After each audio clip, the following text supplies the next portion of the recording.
Hello, this is Ross Bliley from the podcast Pigskin Tales. This podcast is sponsored by Sterling Soap Company. With products sold throughout 41 locations around the globe, Sterling Soap Company has a unique assortment of products to choose from for your loved one for the holidays. Handmade artisan soaps created by Roderick and Amanda Lovin since 2012, these products are affordable and provide great value. Act now and save on your shipping costs. If you purchase $75 or more, your shipping cost is free in the United States. Shop now online at sterlingsoap.com.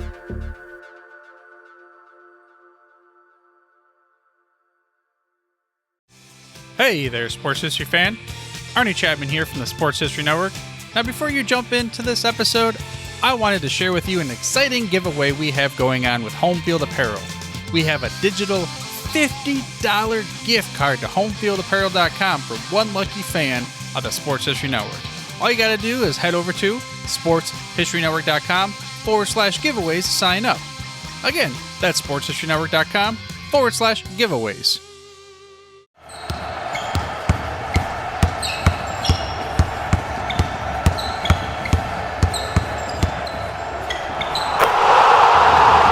This is Basketball History 101 with Rick Loayza. Welcome back to award-winning Basketball History 101 part of the Sports History Network. I am your host, Rick Loayza, and this is the podcast where we bring to life some of the forgotten stories from basketball history. We are bringing old school basketball to a new school audience. And today we bring you the story of the NBA draft. And with that, we are going to look at some of the top draft classes in NBA history. What got me thinking about this topic was the idea that the draft is very specific to North America and pretty much nowhere else in the world. Canadian sports have a draft, and American sports leagues also have their own version of the draft. I know a lot of our audience listens from outside of the United States, which got me thinking about this topic. So let me give you some context for the reasons behind the draft in American sports, especially basketball. Unlike most European sports leagues, there is no such thing as relegation in North America. The people who have billions of dollars to buy a team and become part of the NBA are not interested in being sent down to a lower league if they finish at the bottom of the standings or bottom of the table. There are 30 teams in the NBA, and that is it. It is an exclusive organization. No new team can just come into the NBA without the approval of the existing owners and a $1 billion entry fee. So there had to be a way for teams to stay competitive. It does the league no good when one or two teams are winning the championship year after year after year. What keeps most fans interested in the league is the thought that their team has a reasonable chance at success. So it was decided all the way back when the NBA started that the worst teams would get the first pick in the annual draft. Of course, the NBA does not have youth academies like international football teams. The only way for a player to enter the NBA is through the annual draft. So every year, the top university players and international players have to submit paperwork to the NBA declaring themselves eligible to be drafted. Only players who have formally declared themselves eligible can be selected. The teams with the worst record from the year before get to pick near the top. Conversely, the team that won the championship picks last in each round. The NBA only has 2 rounds in their draft. That means that each team goes around once selecting players, then they go around a second time selecting players, and then the draft is over. Any eligible player that was not drafted then becomes a free agent.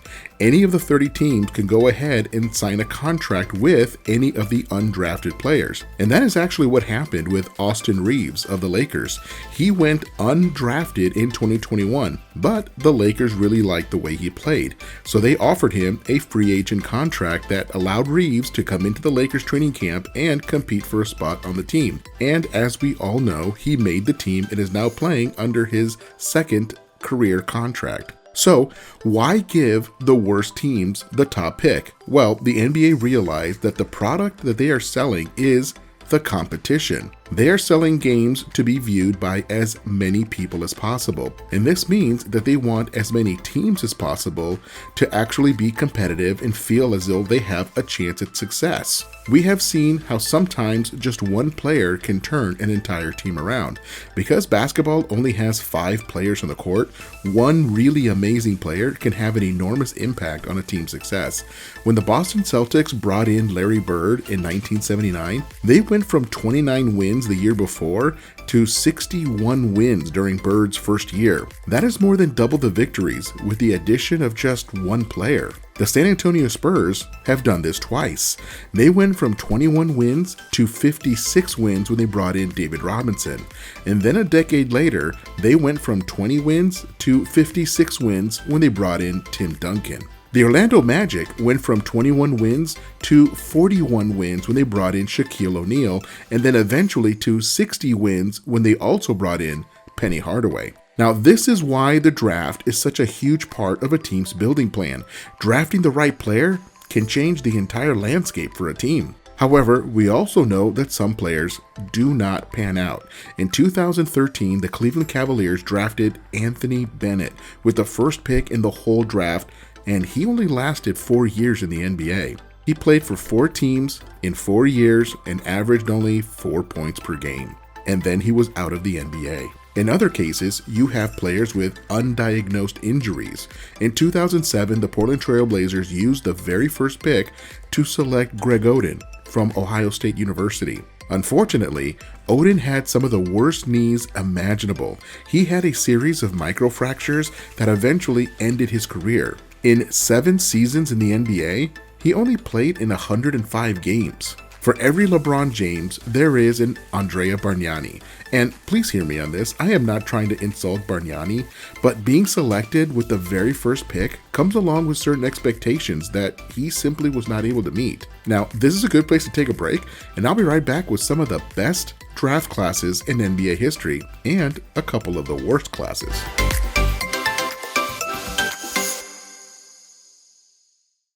This podcast is part of the Sports History Network, your headquarters for the yesteryear of your favorite sport. You can learn more at sportshistorynetwork.com.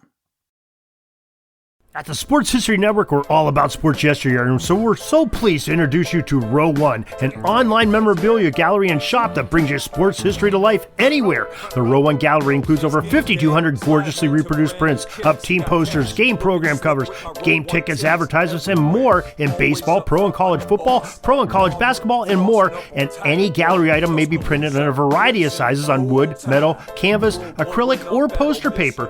And in Row One shop, check out the thousands more of unique items with the retro and historical designs dating back to 1876, including t-shirts, long sleeve shirts, phone cases, mugs, blankets, pillows, towels, and even shower curtains. Go to sportshistorynetwork.com, ROW1, for access to the full Row One catalog and for gallery prints and gift items, plus get a 15% discount off all prints on the Row One Pictorium Gallery with coupon code SHN15. Follow the link on the show notes.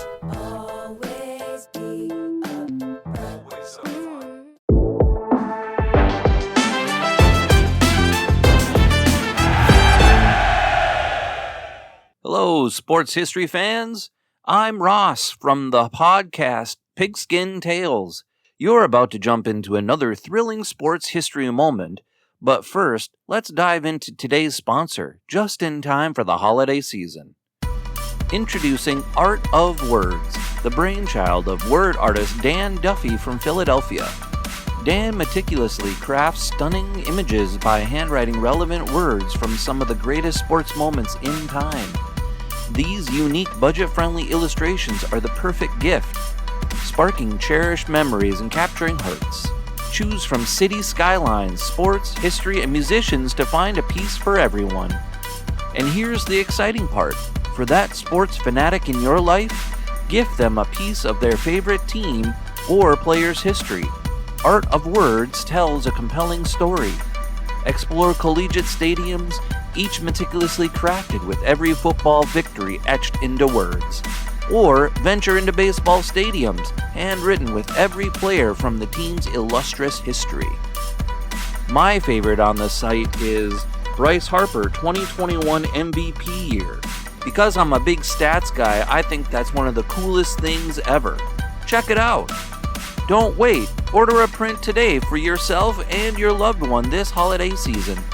Transform your wall into a gallery of captivating art and surprise your family and friends with a print of their own. Use code SHN15 at artofwords.com for a 15% discount on your order in November and December.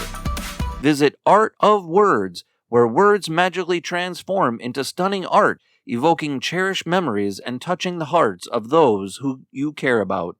Again, use the code SHN15 for 15% off at artofwords.com. Welcome back to the show, and let us continue with our story on the NBA draft. Prior to the break, I went through the history and thinking behind the NBA draft and why the worst teams get to pick first. Now, the one thing I did not mention is how draft picks can be traded. In the NBA, a team can trade a future draft pick as part of a trade for a current player. This explains why some teams have a whole bunch of picks during a certain year and not in others. Right now, the Oklahoma City Thunder have about 16 draft picks over the next 3 or 4 years that they have been collecting as part of different trades that they have made. Now, some teams will go 2 years in a row without any picks at all because they keep trading them away for players. Now, the one thing to keep in mind is that the order of the pick is based on the success or lack of success of the original owner of the pick. So let me give you an example. Way back in 1976, the New Orleans Jazz signed Gail Goodrich away from the Lakers as a free agent. But under the rules at the time, the Jazz had to compensate the Lakers by giving the Lakers their 1979 first-round pick. Now, let's fast forward a couple of years to 1979, and the Jazz were the worst team in the league that year. So their pick, the one that they had given to the Lakers, became the first pick in the entire draft, and the Lakers used the Jazz's pick to select Magic Johnson. Now, this is a huge part of what makes the draft so special and so exciting. It is a day where hope springs eternal. Every team and every fan hopes that the players that their teams pick are going to work out. So let's take a look at some of the draft classes over the years. One of the classes that gets overlooked is the 1970 draft. That year's group of draftees produced 9 All-Stars, including 6 Hall of Famers. The All-Star players were Sam Lazy, John Johnson, and Jeff Petrie. The Hall of Famers were Rudy Tomjanovich, who is in the Hall of Fame as a coach, and then Bob Lanier, Pete Maravich, Dave Cowens, Calvin Murphy, and Tiny Archibald. That is an incredibly strong group of players that are talked about individually, but rarely talked about having been drafted in the same year.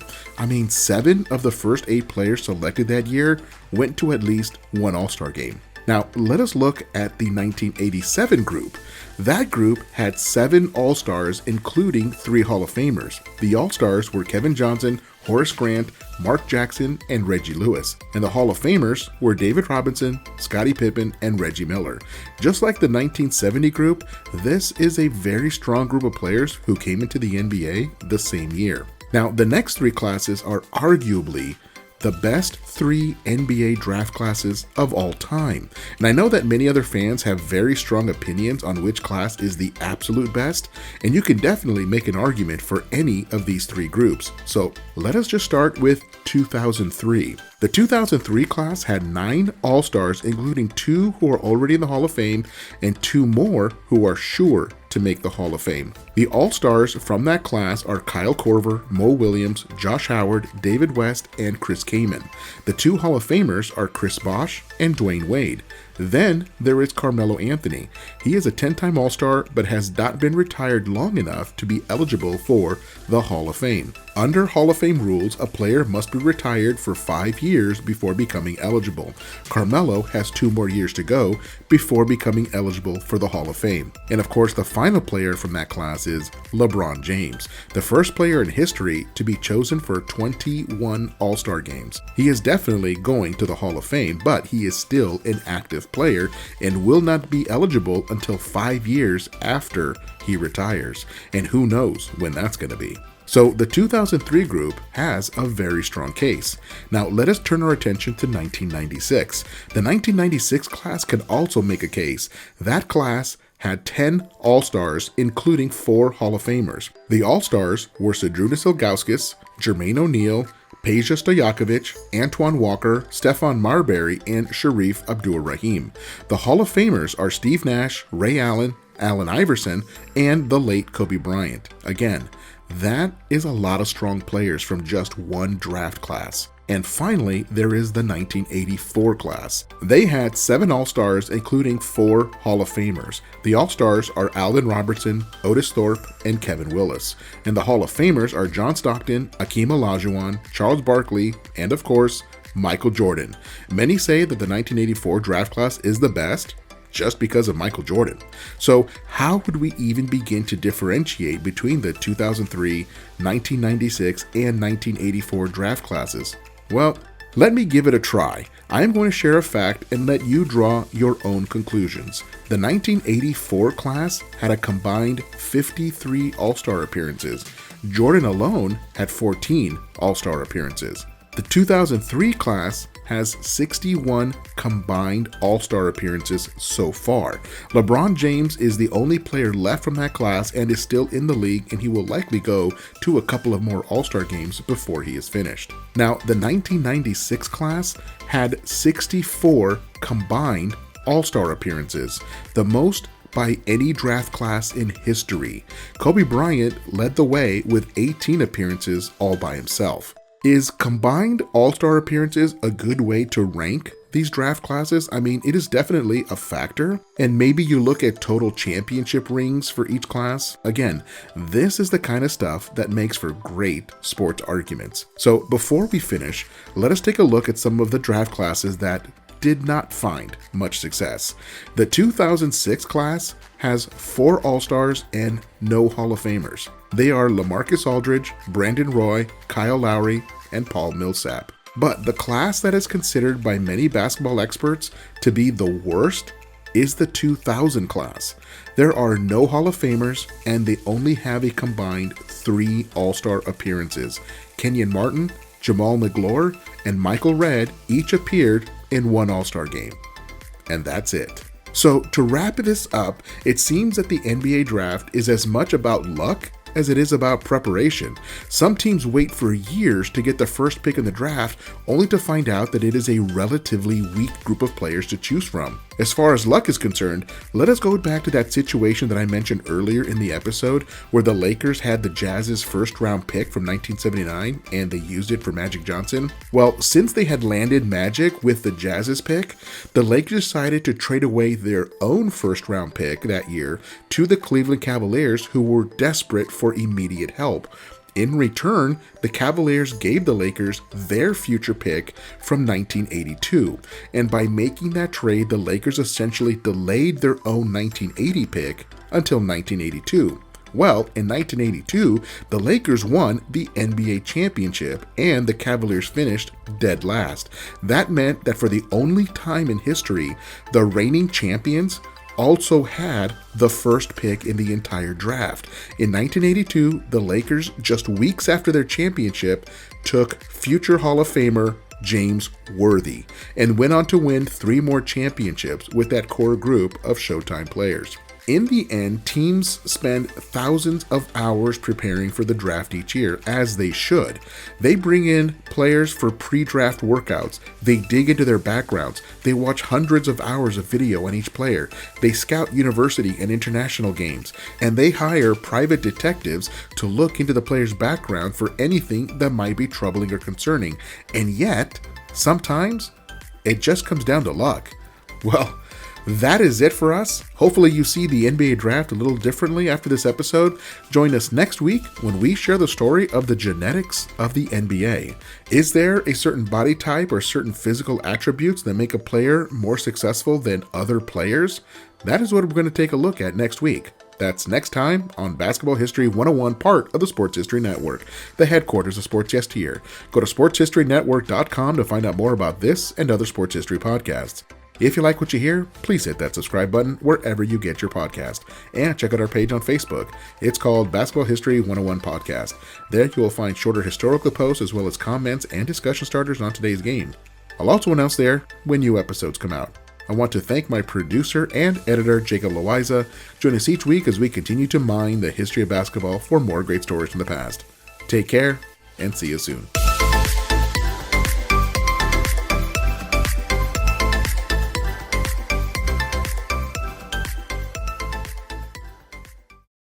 Hey there, sports history fan.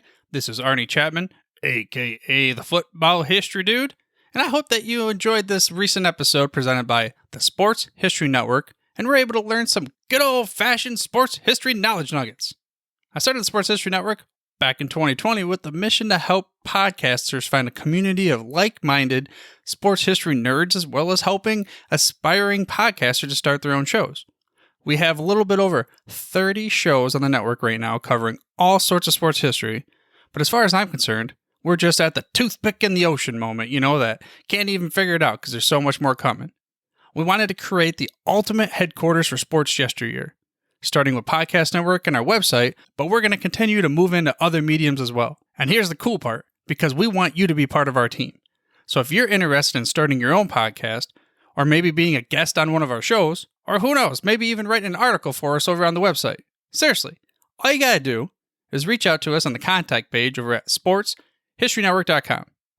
You can be as technologically savvy as a Neanderthal tapping on a stone trying to figure out this whole hieroglyphics thing back in the day. Again, it doesn't matter, because even if you don't understand the whole podcast space, we have a production team that can pretty much help you out with doing everything. All you got to do, head over to sportshistorynetwork.com, head to the contact page, fill it out. That message goes right to me, and I'll reach out to you as soon as I can. But for now, dude, I'm through if you're through.